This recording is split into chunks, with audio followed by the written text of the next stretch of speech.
这段讯息是妈祖透过宇宙与天使之光想要传达给你的。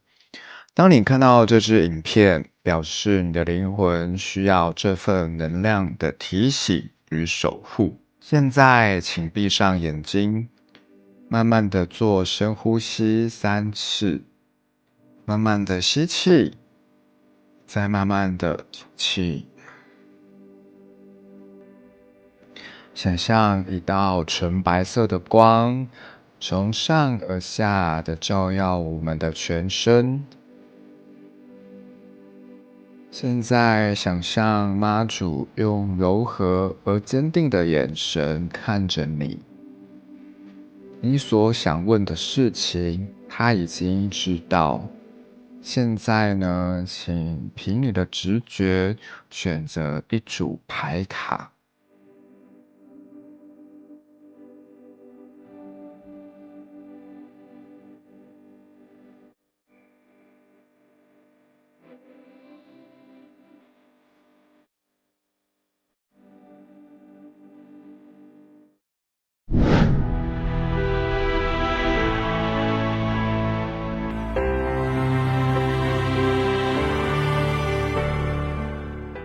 来，我们看到选择第一组的朋友们呢，妈祖有没有什么讯息要来给你们的呢？首先呢，我感觉到就是选到第一组的朋友们啊，基本上你们都是一个蛮有爱的人哦。拿掉这种我需要帮助别人的这种信念跟意图，就是说其实没有人需要被帮助，然后也没有帮助别人这件事情。对，当我们把这个框架、把这个信念拿掉之后，基本上你的能量就开始流动了。因为当我们会有哪一种想要去帮助需要的人啊，或者说帮助他人的这种概念跟想法，等于说我们无形当中我们也住相了。当我们住相的时候，其实我们的这个能量呢，就像那个水一样，就开始把它流动了。那我们要怎么让这个水呢，是源源不绝的这个能够去流动的？就是我们要学习无住相布施，就是让我们的这一个福报啊，然后让我们的这个情感能量是能够源源不绝的去流动的。然后有的时候我觉得不要去，就是那个得失心不用太重，因为有的时候我们会，当我们付出的时候，我们期待得到一些回报的时候，那这样子宇宙的法则就会给你刚刚好而已，所以你就会认为好像怎么都不够，或者说怎么样都不如你的预期，是因为我们把这个门关起来了。那宇宙可能要给你更多，那他们也进不来。所以其实我们可以学习像妈祖的这个精神，就是说其实他是很慈悲，他也是很有大爱的，但是他是很有智慧的哦，他是很有智慧的去帮助需要的人，他是很有智慧的去运用他的能量，然后他是很有智慧跟界限的去就是成为人们的这个指引啊或明灯。所以我觉得第一组的朋友们呢，我觉得你们可以去学习一下妈祖的这个精神，或者说他的一些行为啊事迹啊，大家可以去了解一下。因为白沙屯妈祖的这个进香刚结束嘛，那其实大家如果有去看直播或者说新闻了，你就会知道其实妈祖也是蛮有个性的。所以其实大家可以去研究一下，然后有的时候不用太急啦，我们把自己的心放宽一点，然后就是找回自己的步调这样子。然后接下来我们看到雷诺曼的部分，觉得3个月内啊，我觉得会有一个转机哦，就是说可能会有一个新的贵人出现，那这个贵人可能会给你一些机会，比如说合作的机会啊，或者是说可能会有更好的发展的机会，但是你可能就是会觉得内心有点孤独啦，孤单，你会感觉有点怕怕的，或者是说跨不太出去。但是我觉得可以去观察一下，把握一下，就是3个月内看有没有类似的这一种，不是说一定要去或是不去，而是说有这个机会出现的时候，其实它是一种学习，它是一种提升，然后帮助你去变得更成熟啊，或者是说让自己的这个就是展现自己独特的魅力，它是有这个机会，有这个门户酷的，所以就是说可以去观察一下。那象棋卜卦的部分，就是说其实这一切都只是一个修行，就是说其实你有自己的步调啦，那其实你本身的能力也很好，但是我觉得修行的意思不是说要叫你一定要苦修哦，而是说我们在生活当中我如何落地，我如何跟他人相处，然后是有智慧的，是有界限的，然后懂得爱自己，就是说我们的能量要平衡嘛。那首先能量要平衡的话，我们要先给足自己足够的这一个养分，所以呢，就是当我们足够爱自己的时候，你才有足够的这个能量跟足够的能力去爱别人。所以呢，其实就是说不用去跟他人比较，然后不要急，然后你找到自己的节奏、自己的步调，一步一步的去往前。那旁边的这个64卦呢，是我们的雷地狱，所以其实这个花跟这个花很像，有没有？就是都是出现有点像那个花比较像是康乃馨啊，所以我觉得选了第一组的朋友们呢，有可能你是当妈妈的，你有家庭的，或者是说你本身的这个家庭责任比较重，家庭责任感比较重，然后扛的比较多。所以雷地狱的意思就是说，其实有点顺其自然，然后顺应这个大地啊，这个自然万物啊，然后去让自己找回自己的那个节奏跟步调，然后放手啦，就是放下执着，有些不要抓太紧。当我们抓太紧的时候，我们就会有得失心，我们的能量就开始失衡了。那我们看一下我们的奥修，其实讲的好像类似的事情就是慢下来跟庆祝。那慢下来的意思就是说，其实我们无形当中我们背太多他人的这个责任跟压力，或者是说社会的这种价值观啊、期待啊，你无形当中跟这个乌锅一样，你把它全部背在自己身上，然后扛着走，你不觉得这样很累吗？对不对？慢下来的意思是说，找回自己的节奏、自己的步调啦。我们不要去跟别人，就像龟兔赛跑那样子啊，就是我们很清楚知道，我们要去的方向是什么，然后持续的去朝那个方向前进。那庆祝的意思是说，其实每一个人的内在啊，都是那一种很愉悦啊，或者是说跟这个其实有呼应哦，就是说我们大自然啊，你去看那些动物啊，或者是说植物也好，顺应这个四季的这个变化，你觉得他们会有低潮期吗？你觉得他们会有那一种好像就是闷闷不乐啊，心情不好的时候吗？这个就是庆祝，有没有？那一些动物啊、植物啊，反而是很活在当下的，所以我们要去学习他们的精神，就是找回我们内在的那个神性。我们内在本身就是一个很富足啊，本身就是很丰盛的，只是有的时候我们被这些框架啊、这些枷锁给捆绑住了，所以有的时候你会看不太清楚。当我们能够去找回我们内在的那个所谓的这种很愉悦、很丰盛的这种神性，那基本上能量就开始流动了，你就可以放下一些不属于你的这一些能量跟枷锁。那接下来我们看到我们的这一个大地之母有没有什么讯息要给你？就是你值得接受爱这两个可以合并成一句话，值得跟接受爱。所以其实我觉得有的时候啊，我们很愿意帮助别人，但是我们要接受他人的协助，因为能量是互相的嘛，是流通的，是不断的在互动的、交汇的。所以其实我们是要很知道说，我们是很值得去拥有爱、接受爱的，然后接受这个宇宙的帮助啊、妈祖的协助啊，或者是说整个自然万物啊，你身旁的这些亲朋好友，他们都是很愿意去让你去变得更好这样子。所以去打开我们的心，然后你是很值得的，就是你要找回我们内在的这个配得感。我们有的时候不愿意让别人来协助我们，有时候跟我们的配得感有关系哦。那我们提升我们的这个内在配得感之后呢，基本上我觉得你是可以放下一些不属于你的能量的。很多时候我们的一些情绪啊、能量可能不是你自己的哦，你只要意识到这不是你自己的，那你就可以把它放下来，就不用把它扛在身上，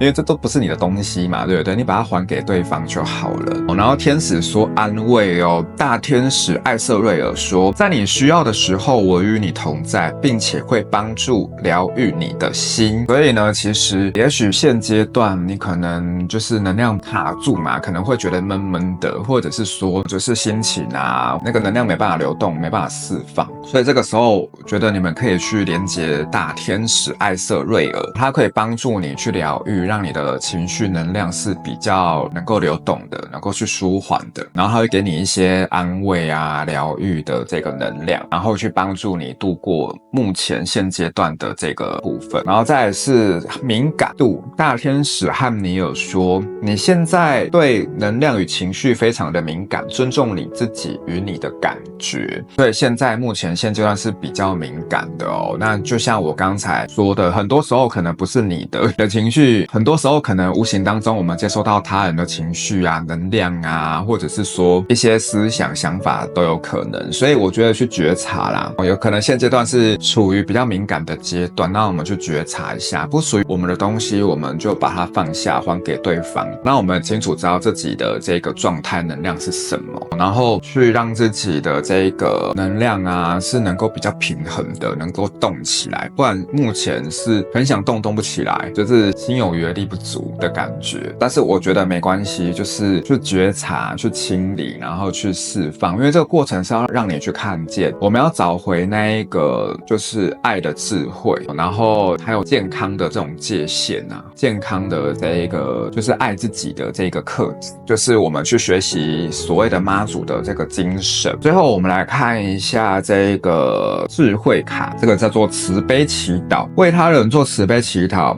慈悲伟大的诸佛上帝，我知道某某某之所以会做些什么事情，想必是过去世的他或他的祖先，在他们的生命中一定曾经有过许多伤痛失望的经验。祈求您，请您用您慈悲的爱来帮助他们疗愈那些曾有过的伤痛记忆。哇，那这个我觉得也可以跟我们的这个妈祖结合，就是说我们可以祈请妈祖，就是说我们现在遇到的这个事情啊，想必就是说我们过去世的祖先啊，或者是说我们过去世的自己有过类似的这种伤痛的经验，那请妈祖天使们能够去疗愈我们，然后用慈悲的爱来去转化，或者是说你遇到的身旁的一些人，你觉得有些情绪，或者是说可能不是这么的好，因为有可能就是无形当中你在接受他们的负面能量、负面情绪，那你可以用这个所谓的慈悲祈祷，祈请妈祖来帮你做转化，或者是说大天使啊、艾瑟瑞尔或汉尼尔都可以来请他们来协助你，让他们知道说这不是他们的问题，是他们过去世的祖先跟他们的就是过去世的自己跟他们的祖先可能有曾经的这个类似的伤痛经验，然后请他们去做疗愈跟释放，你就会觉得好像会比较好哦，你就会觉得能量就会开始转动了，就是请妈祖去帮你做释放跟疗愈，那你就会发现可能能量开始转动啊，然后情绪各方面会比较好，开始慢慢的有动能。那你有没有发现其实妈祖他们都是很慈悲的，所以呢如果有机会的话呢，也可以去妈祖庙上香啊。如果你不是这个相关的信仰，如果你是基督教或天主教的，你也可以去教会跟神祷告啊，感谢，其实都可以，他们都是一体的，他们没有分别。那希望这些讯息呢能够对选到第一组的朋友们有帮助哦。那有任何的问题呢，也欢迎私讯我。喜欢这个影片别忘了帮我按赞、订阅、加分享哦。那我们就下个影片见咯，拜拜。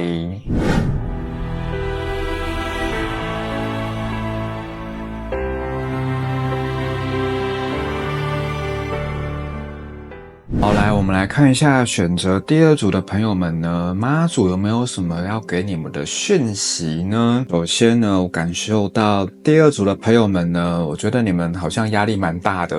有没有？就是感觉肩上卡蛮多的就是说，因为你们这个逆位的牌比较多，就是感觉目前现阶段啊是在一个转换期，或者是说一个在改变的一个阶段。然后目前现阶段啊，你会有一件事情你很想做，但是呢可能会觉得有点犹豫啊，或者是说有点怀疑自己啦，然后也是让目前现阶段的这个情绪能量啊也是比较没有这么好的流动。所以其实如果第二组的朋友们啊，如果你是要做一些什么重大决策的，会建议你啊先让自己能量先平复，你先冷静一下，静心一下，你再去做决定，不然很有可能会遇到类似那种诈骗的那种事件哦。不是说每一个人啊，但是我觉得这个几率是比较高的。如果选到第二组的朋友们啊，如果你是最近可能要做一些重大的决策，或者是说转换的，我会建议你呢，先让自己的这个能量是稳定的，你再去做决定，或者是说你问一下身边的人，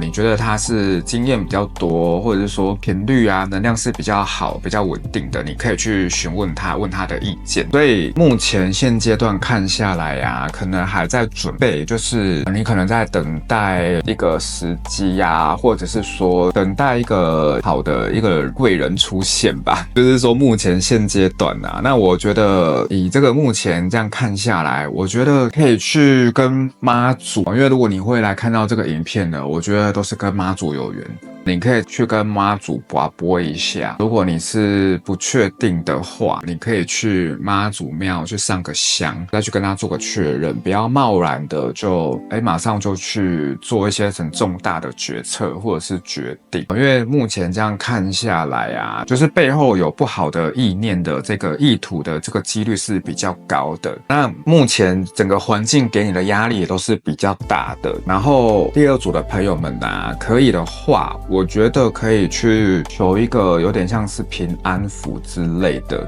就是房车关啊，因为第二组的朋友们的这个几率是稍微高一点。那不是说一定会发生哦，而是说我们就是求个平安心安这样子。那可以去妈祖庙上个香，然后请妈祖给你一些就是可能平安符、护身符，让你自己的这个就是出入都平安顺遂。这个是一个有点像是保险的概念这样子。那我们看一下雷诺曼的这个部分，觉得在3个月内啊，就是我们可能会进入到所谓的一些宗教系统里面。那有可能你会觉得，妈祖的信仰不错啊，或者是说你可能会遇到跟你有缘的这些仙佛神明，给你一些指引。那我觉得这只是一种修行的方式啊，你可以去选择让你觉得不错的这个修行的方式。但是有一个很好的一个判别的点，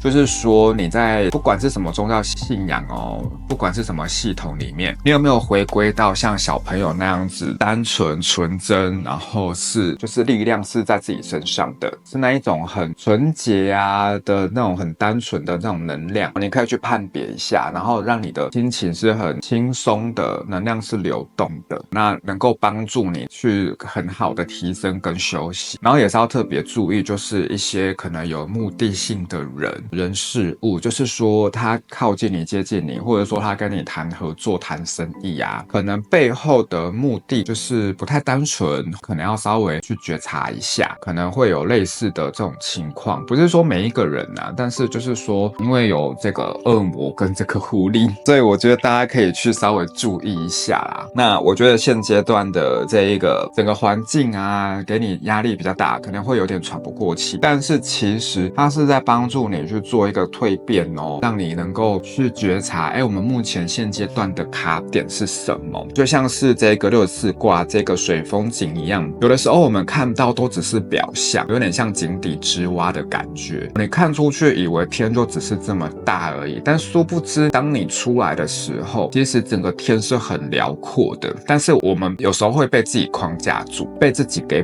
绑住，所以有的时候我们就会看不清楚所谓的真相，就会有可能被蒙蔽啊，或者说可能就是很容易会遇到一些就是可能被利用之类的。所以其实我们要去看到整个事情的真相以外呢，我们也是要所谓的创造双赢。那我们要怎么创造双赢呢？就是要所谓的利他的思维，我们先帮助自己，然后要去帮助需要的人，就是我们不能只想到自己的这种概念跟想法，那你会帮助你的能量流动，然后也会让你能够进入到下一个阶段。好，那我觉得这整个过程呢，也是在提醒你，因为我们有抽到这个叛逆者跟改变嘛。那叛逆者的意思就是说，有的时候跟上面这个其实有呼应哦。有的时候我们比较容易先入为主，或者说我们自己的这个本身的这个想法，我执比较重，所以有的时候会比较吃亏哦。你就会看不清楚，就是可能听不进去别人给你的建议，或者是说很多事情情，我们就是还没有做之前，我们就已经有些成见啊或定论这样子，那会比较可惜啦。对叛逆者，就是说这边妈祖要提醒的就是说，我们要放下一些我们自己的这些执着跟自己的这个我执，因为这样子有的时候我们反而会变得比较吃亏，然后也会碰的壁会比较多啦。很多时候我们是可能吃亏跌倒了受伤了，我们才会学习成长的那一种。那其实有没有更好的方式？有，妈祖就是说其实我们有更好的学习提升自己的方式，我们不需要透过这种方式来让自己可能绕了一大圈啊或受伤这样子。那旁边这个改变其实就是说我们要找回那个内在的平衡，因为其实唯一不变的就是怎样，就是变啊。所以旁边这个叛逆者就是说我们有时候不太想要改变，我们希望整个世界来配合我们，那当然就不太可能嘛，对不对？因为就是太叛逆了，就是说我们要怎么样去顺应这整个自然万物，就像这个太极一样，阴中有阳，阳中有阴嘛，然后不断的在运转，不断在流转，整个命运之轮是不断的在回转的。所以我们要顺应的是改变，我们要顺应整个宇宙的能量啊、环境啊，而不是说我坚持就是太固执啦，那这样子反而会对自己是比较没有那么好的。所以我们学习怎么样有一个柔软的心、开放的态度，然后去顺应整个宇宙带你去的方向，顺应整个宇宙之流。那也许我觉得你会有新的启发、新的这个发现。这个是我们的这个妈祖给你的一些小建议。接下来我们看说，这个保有纯真的童心跟重获平静，这也是小朋友，有没有？这两个其实有呼应，那我觉得这保有童真的心跟这一个小孩其实是有呼应的哦。就是说，其实你看小朋友，他们随随便便都可以玩得很开心，他们就比较没有这么多的所谓的执念，他们就是很简单，然后很容易的就可以得到满足，然后他们也不会去计较啊，想太多。有一些人啊，不是全部，可能真的就是所谓的遇到那种被欺骗啊，或者说那种诈欺诈骗的问题，那我觉得妈祖也要跟你讲，你还是要保有你这个童心哦，你还是要保有就是所谓的相信世界、相信人，然后信任你的内在神性的这种童心的这种纯真的这种心，然后回归到你的平静。因为其实这个过程只是让我们去觉察，别人就算对我们做一些不好的事情，那是他们的业哦，那他们只是来协助我们，帮助我们去蜕变，或者说帮助我们完成某一些课题。那我们学完之后，我们就可以课题分离，我们就不需要再跟他们纠缠下去。但是呢，不影响我们内在的这个童心啊，或者说我们内在的这些纯净的这些能量，然后让自己回归到平静。我觉得这个是妈祖的那个慈悲跟大爱，就是说不管别人怎么对我们啊，那是他们的业，我们只做好我们自己，我们不受影响，回归平静就好了。就像这个小朋友一样，哇，我觉得都是那种内在小孩啊的那种回归平静的这种感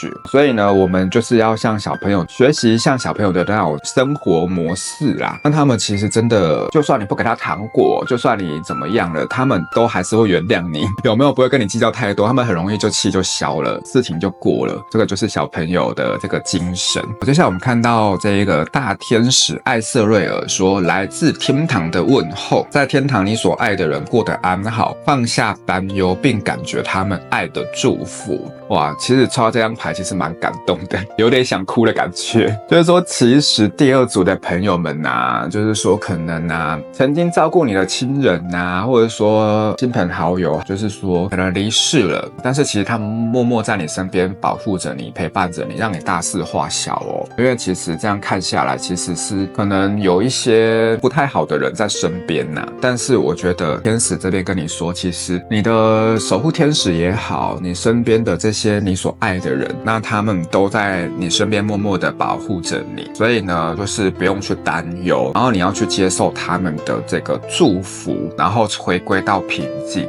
然后去释放掉一些执着。有些事情不用抓得太紧，因为这样子反而难过辛苦的是我们自己。这个是大天使艾瑟瑞尔的这一个讯息。那我觉得你们有时候也可以去跟他做连结。当你觉得很思念某一个亲人啊、家人的时候，其实艾瑟瑞尔他会给你一些疗愈的这些能量，然后去帮助你去释放这些情绪。好，那接下来我们看到这个大天使汉尼尔，热情哦，信任并追随你在爱情生活与工作中崭新的热情，我现在重新的找回你的热情，因为目前现阶段其实你是有行动力，你想做，但是跨不出去，有那个火快要熄灭的感觉，所以要重新点燃那个热情。那要怎么找到热情？就是找到那个成就感啊，然后重新的给自己目标啊，去定义它，去找到那一个持续下去的动力。那这个可能每个人的方式不太一样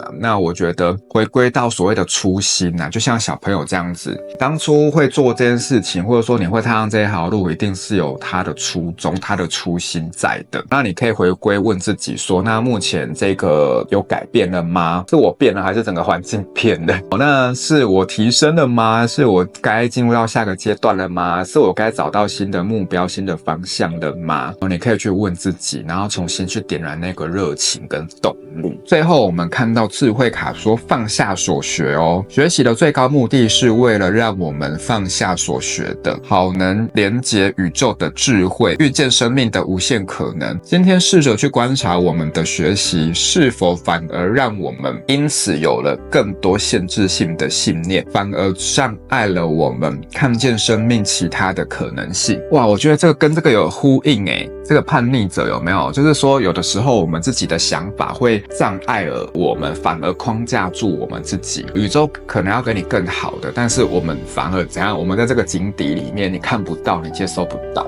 所以我们要放下所学，有的时候我们学越多，反而是阻碍越多，因为你就会框架就会越多嘛。所以我们有时候把它全部放掉，不是叫我们不学习哦，我们还是可以去学习，但是我们学了之后学以致用，但是不被牵制住。就像回归到童心，小朋友他们也是很爱学习的啊，他们也是很有好奇心嘛，他们对一些新事物也是会想要去了解嘛。就是学完之后，不要被这些所学的东西给障碍住，就是所谓的这个学习越多，感觉好像业障越深，就是说我们不要到那个境界，到那个程度这样子。好，所以呢，看到这边的第二组的朋友们呢，就是说如果你有机会的话呢，也可以到你家附近的妈祖庙啊，或者说你常去的宫庙，去上个香也好，去感谢他们，然后去就是谢谢他们来帮助你都平安顺遂，然后出入都平安，然后让你能够就是提升度过很多的这些关卡。那有没有发现其实仙佛啊、神明妈祖的讯息都很慈悲，都是很有爱的，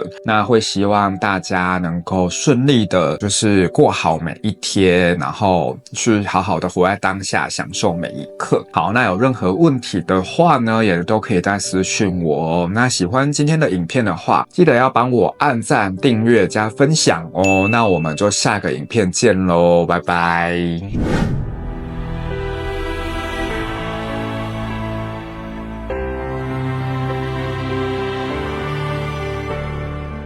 好，来我们看一下选择第三组的朋友们呢，妈祖有没有什么讯息要给你们呢？好，首先呢，抽完之后呢，真的是非常沉重。就是先跟第三组的朋友们呢说声辛苦了，好不好？先给你们一个拥抱，真的是哦，你看一下哦，都是死神牌，然后一堆宝剑，有没有？然后待会在后面我们会讲到，反正我觉得抽完之后，我觉得第三组的朋友们呢，可能有一些人啊正在经历一些低潮，或者是所谓的那一种，就是严重一点叫做灵魂暗夜，就是说目前你会觉得好像没有人懂啊，没有人能够帮助你啊，孤立无援的这种感觉。但是我觉得这个是要让你获得重生的一个过程哦，一个阶段啊，所以其实不用太去抗拒它，然后也不需要太焦虑。有的时候我们会觉得事情好像很严重，然后你会觉得快走不下去了，或者说不知道前面的这个路途怎么办。但其实妈祖跟你说的是，危机就是转机哦。那我觉得允许自己是这种状态，去接纳自己的每一个当下，其实放下这些是非对错，那我觉得你会找到一个新的方向，而且你会活出新的人生哦。因为其实从这个牌面看下，其实未来是不错的，所以只是我们目前现阶段可能在经历一个大蜕变，在经历一个大清理、大转换的这个时期，所以其实你要去找回我们的内在的这个平衡，所谓的身心灵，你要如何去让他们是能量能够流通的，是能够很和谐的。然后我觉得建议就是说，目前现阶段啊，可能就是有些事情你会很想做，但是先建议先让自己的能量调频是比较稳定的，你再去做会比较好。我会建议先比如说先静心啊，清理疗愈啊，然后去释放掉之后，我觉得你想做的事情再去执行，那我觉得成功的这个几率是会比较高的哦，然后也会比较顺利。所以我觉得目前现阶段你可以先做好准备，比如说先查资料啊，先做一些功课啊，然后你都了解清楚之后呢，我们的这个状态是好的，我觉得再去执行再去做，我觉得是比较保险的，而且对你各方面也会比较好哦，成功几率会比较高。那我们看一下雷诺曼的部分，所以现阶段呢，我觉得是在一个大扫除、大清理的这个阶段，但是我觉得3个月内啊，你开始会去找到内心的平静啊，然后内心平静完之后呢，可能就会有贵人出现哦。这个男性的贵人，他是能力可能比你好的，而且他会帮助你去到一个新的领域、新的阶段，就是大家可以再去验证看看，就是有这一个几率啦。就是说3个月内，我觉得要去释放掉一些恐惧、担忧，还有头脑的一些杂念，因为有的时候我们可能想的比较多，或者是说我们有一些事情啊，就是抓得比较紧，或者说我们曾经有一些伤痛经验，我们还没办法把它放下，我们还一直活在那个伤痛当中。所以我觉得先做一个清理释放大扫除，清理完之后呢，回归到我们所谓的内在的平静，你去让自己去知道，就是说其实没有过不去的坎，因为老天啊宇宙会安排这个剧情给你，代表说你是承担得起的哦，你是一个伟大的灵魂，你是可以承受得了这个功课的，所以他安排这个剧情给你。那我觉得也是帮助你的经验值提升啊，你的等级就提升了，有没有？就很像是之前我很喜欢看那个动漫叫做《我独自升级》，有没有？你会觉得好像是孤单的啦，你会觉得一个人，但是其实你是不断的在修炼哦，不断的在提升自我各方面的能力啊，然后去让自己回归到内在的平静之后，自然而然贵人可能性就出现了，可以去觉察一下，就是有一个男性的这个贵人，或者说你觉得他是一个蛮重要的人啊，他可能就会出现，然后给你一些生命的可能性。有没有可能是另外一半？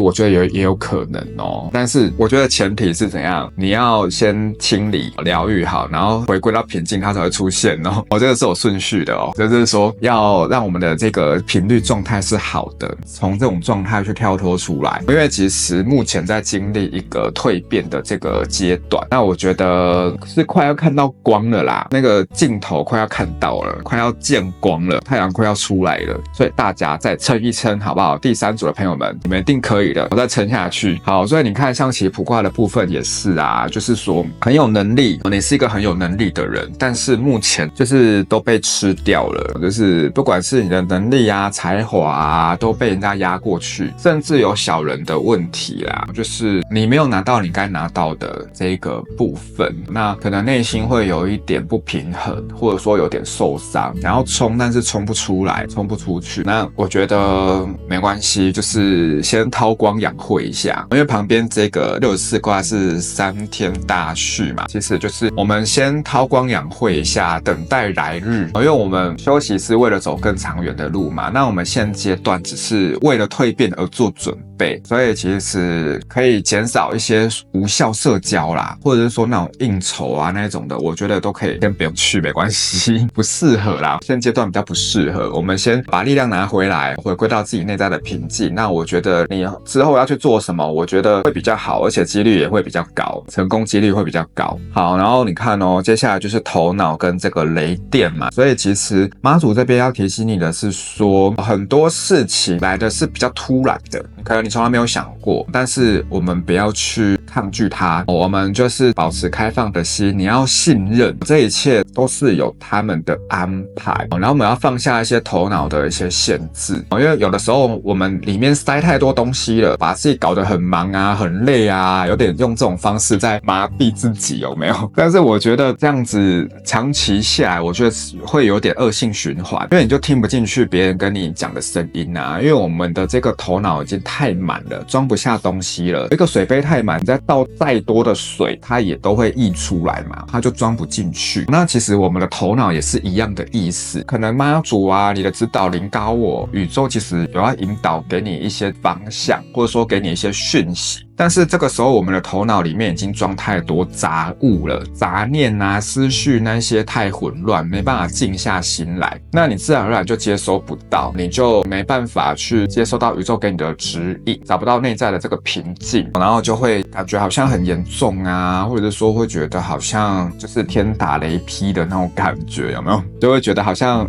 看不到未来啊，找不到方向啊，很迷惘啊，是因为头脑的东西太多了。所以我们先放掉，我们先放空，我们先释放掉一些杂念跟执着，然后我们去每天给一点时间来疗愈自己，然后花一点时间跟自己对话，跟自己相处，我觉得你会慢慢找到自己内在的这个平静，然后你可以慢慢的去蜕变重生，这个是一个重生的一个阶段哦。好，然后接下来我们看到这个自信跟大丰收，哇，所以其实我觉得未来是好的它要你有自信就是说其实你每个人都是原本具足啦，不管你现在遇到什么事情，你可能会觉得好像很严重，或者说你会觉得好像看不到希望啊，不知道未来怎么办啊，但是其实你本来就是一个丰盛的人，我们每一个人都是因为我们每个人就是都有佛性嘛，人性跟佛性都在我们的内在里面，我们只是有的时候没有意识到它，因为杂念太多了，遗忘了自己真实的样子。所以就是说你要很相信，你要很有自信，相信你就是宇宙的丰盛，像妈祖那样子你们大家不知道有没有去进香，你知道白沙土妈祖进香啊，你随便走一小段你的手上全部都是东西不管是喝的啦吃的啦，还是什么酸痛药膏啊，所有那些你想得到的想不到的都有我真的觉得很丰盛，你知道吗？大丰收的感觉。那我觉得这个就是宇宙的丰盛，你不求自得。那我们要怎样不求自得？首先我们要先清空啊，你手上已经拿太多东西了，人家要给你你也没办法拿嘛，那跟这个是一样的意思。那我们要怎么清空？我们就是把一些不要的东西丢掉就好了。我们先空出一点空间出来，你要有自信去接收宇宙给你的丰盛跟丰收。因为虽然你可能会觉得目前现阶段比较辛苦一点，但是你是为了将来去承接这个丰盛做准备所以这个过程是帮助你去清理，把这些东西都拿掉，去帮你把这些剑一个一个都把它拔起来，因为差太多支了，不断的把它拔起来之后呢，你能量比较轻盈之后，那你自然而然的你就会可以去承接你的财库也好，或者是说你的这个保险箱，你才有位置去放重要的东西啊，清出来之后你才能够去迎接宇宙所要给你的礼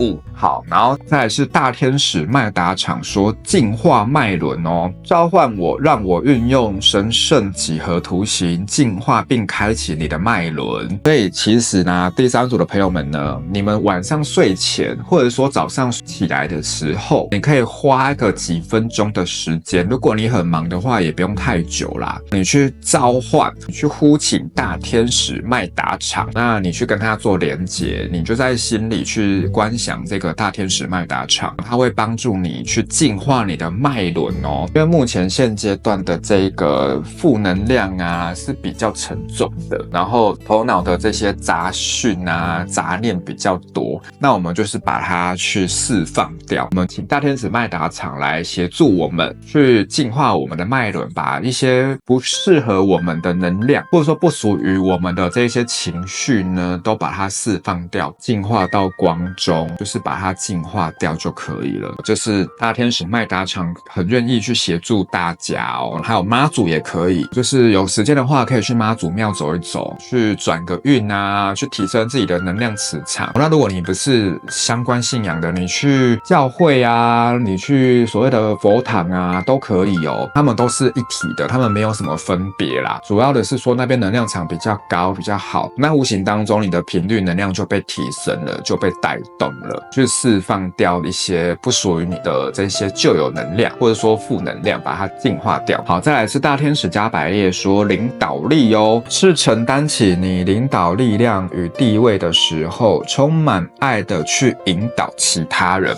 哇，所以我觉得将来的第三组的朋友们啊，你们为什么会大丰收？是因为这些过程你们都走过了，所以你们是很有能力的哦，你们是很有冲劲的，然后你们是那种靠实战经验起家的，白手起家的那种感觉啦。所以这些过程啊，你们都经历过了，不管是忧郁症啊、躁郁症啊，还是什么那种，就是比较那种灵魂暗夜啦，比较 drama 的剧情，比较辛苦的这些蜕变的过程，你们经历过之后，其实你们是很有能力、很有经验、很有力量的，可以去跟相关的还在这些过程当中的人分享。那你是可以去帮助到很多需要的人哦，你会成为他人的指引跟光，就像妈祖的这种感觉，因为妈祖也是成为人家的这些灯塔嘛，它是指引人生方向的一个灯塔。那我觉得就是这些过程啊，我们要很清楚知道是要帮助我们提升跟成长，所以我们不用抓太近，我们不用把它感觉好像怎么办快过不下去了，或者是说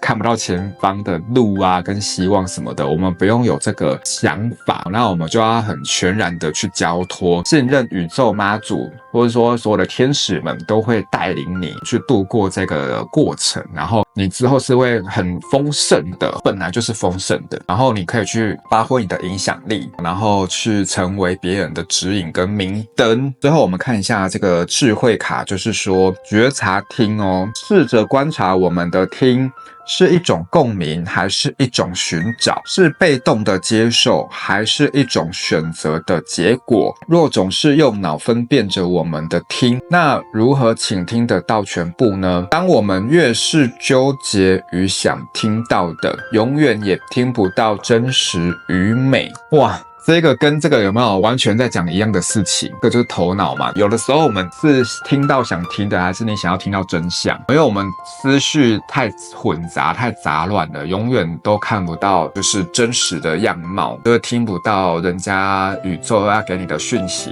声音跟指引。所以我们要去觉察哦。首先清空掉我们的一些杂念。那我觉得静坐冥想啊，或者是说很多一些工具啦，都可以去运用。甚至是很多系统啊都有很不错的方法，那种呼吸法也可以，瑜伽也可以，甚至你去运动也可以哦。有些人运动其实蛮舒压、蛮放空的，那你会让你的能量整个运转起来、动起来之后，基本上你会比较头脑的这些思绪会比较少，会比较清醒一点。那你就可以去觉察，那你目前听到的是你头脑的声音呢，还是宇宙要给你的讯息呢，还是身边朋友贵人给你的一些建议呢？才会可以慢慢的去觉察到你听到的是不是真实的真相，试着去练习跟觉察，去觉察生活当中所有的这些小细节、小声音这样子。那看到这边的朋友们呢，就是说如果有机会的话呢，可以去比如说妈祖庙啊，或者说你家附近你常去的宫庙，甚至是你是基督徒的，也可以去教会啊，或者是佛堂那种的都可以，然后去跟他们上个香啊，打个招呼，感谢他他们保守我们一路平安，然后出入都顺遂，然后帮我们大事化小，然后度过每一个当下，然后帮助我们不断的提升，变得更好。那当我们有这一种去跟他们连结的这种能量，无形当中其实他们也很愿意帮助我们哦。所以我们就是放下分别心，不要有任何的批判跟二元对立。那其实他们都是很慈悲的。那如果有任何的问题的话呢，也可以私讯我哦。那喜欢今天的影片的话，记得帮我按赞、订阅、加分享哦。那我们就下个影片见喽，拜拜。当你在事业上迷惘、挣扎，不知道是否该继续还是放手，宇宙与天使们其实一直都想要给你讯息。今天的占卜是为了你正在考虑职涯转换、创业，或是在工作上